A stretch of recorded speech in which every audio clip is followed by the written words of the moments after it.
Mainamati war সিমেট্রিতে আজকে যে কর্মপ্রণালী চলছে সেখানে আপনারা কষ্ট করে এসেছেন।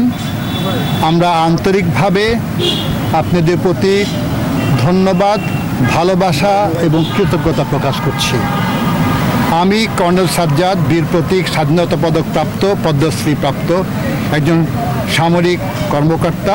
আমি কুমিল্লায়, আমার বাড়ি ইলিয়াটগঞ্জে, এবং আমি এই ক্যান্টনমেন্টে বহুদিন চাকরি করেছি।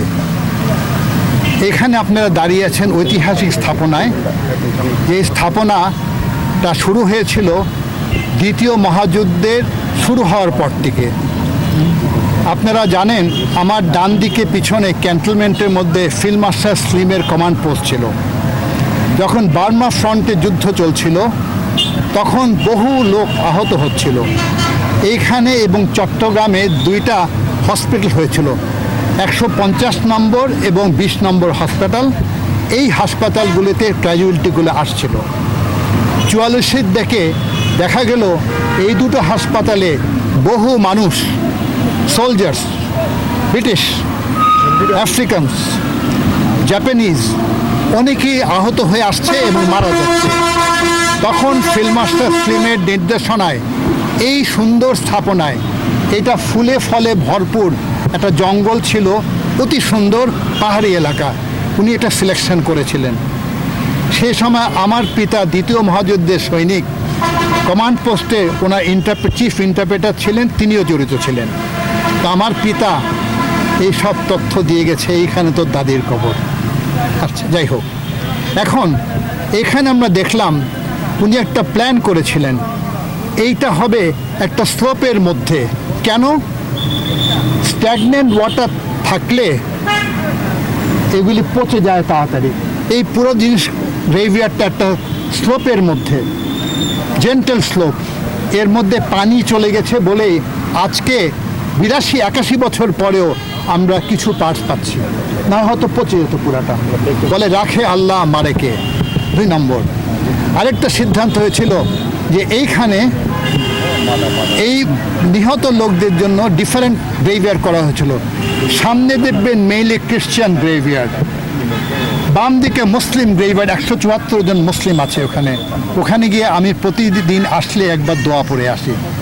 আর ডান দিকে শত্রুপক্ষ জাপানিজ 24 জনের মধ্যে 20 জনের নাম খোদাই করা আছে, 4 জন আননোন। কেন?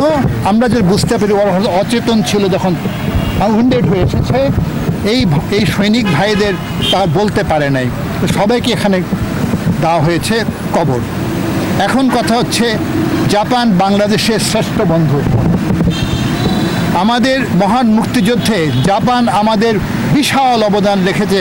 সেলফলেসলি চিকিৎসক পাঠানো, ওষুধ পাঠানো, তারপরে আমাদেরকে টাকা পাঠানো, রিফিউজি ক্যাম্পে খাবার পাঠানো। তাদের এই জিনিসটা অবদান আমরা চিরদিন মনে রাখব। জাপান সব সময় আমাদের দেশের বিপদের দিন, সাইক্লোন, বন্যা যখনই হয় আমাদেরকে সাহায্য পাঠায়। আমাদের বহু সন্তানরা জাপানে উচ্চশিক্ষা পড়াশোনা করছে। তো জাপান গত 2013 সনে তারা আমাকে ডেকেছিল অ্যাম্বাসিতে, কারণ তারা আমার কার্যক্রম জানতো। আমার কাছে 2টো বই আছে। এটা বীরশ্রেষ্ঠ হামিদুরের নিয়ে ব্যাপারটা, পররাষ্ট্র মন্ত্রণালয় আমাকে বলেছে আপনাদেরকে এই ব্যাপারটা বলতে। এই ব্যাপারটা আমরা পূর্বের থেকে করছি। বীরশ্রেষ্ঠ হামিদুর দেহবশের হাতিমারা ছড়া গ্রামে এটা জলাশয়ের মধ্যে হারিয়ে গেছিল। আমার 8.5 ঘন্টা লেগেছে এটাকে বের করে আনার জন্য। আমাদের ইসলামের শরীয়তের মধ্যে কিছু কন্ডিশন দিলে কবরও স্থানান্তর করা যায়, আপনারা জানেন। যাই হোক, ওনারা তাদের নিজ ধর্ম অনুসরণ করছে। সেই টিমটা পরবর্তীতে হলি বেকারি ঘটনা পরে দেরি হয়ে গেল। এখন আমরা ওনাদেরকে পেয়েছি।